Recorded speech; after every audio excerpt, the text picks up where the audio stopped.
So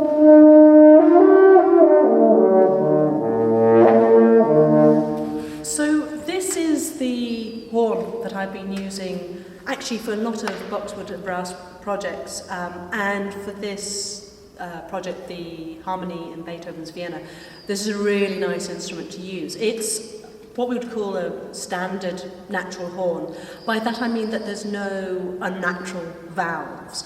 So I play it just buzzing my lips faster and slower, and the main instrument, this one's in E flat, has a series of open harmonics which should be like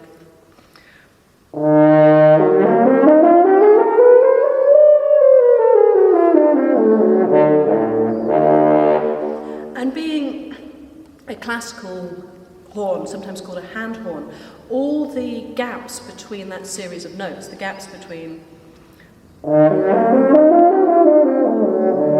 the chromatic notes, I fill in by manipulating my right hand in the bell of the instrument. So this creates a whole load of extra notes, but also timbre shifts.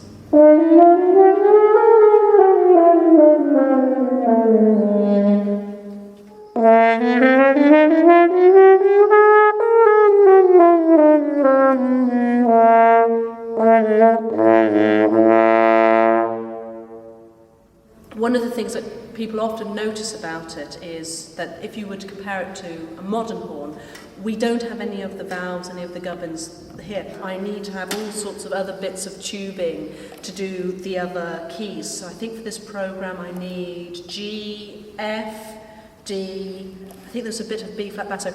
And also they kind of look a bit vintage. Instruments of this era would not be lacquered, so when you see a modern symphony orchestra, you quite often see the really bling horns, all very, very shiny, and that's because one of the things that the makers do is they put a lacquer finish on it, which means you don't have to polish it.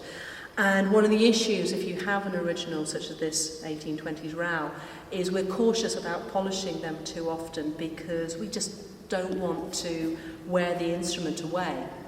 We can tell certain things about the dates of it because you've got the maker's mark here that says it's made by Raoux, who is the only maker to the king. So we know that this is made during a period where the monarchy was back because Raoux, clever Raoux, who was able to make for both emperors and kings.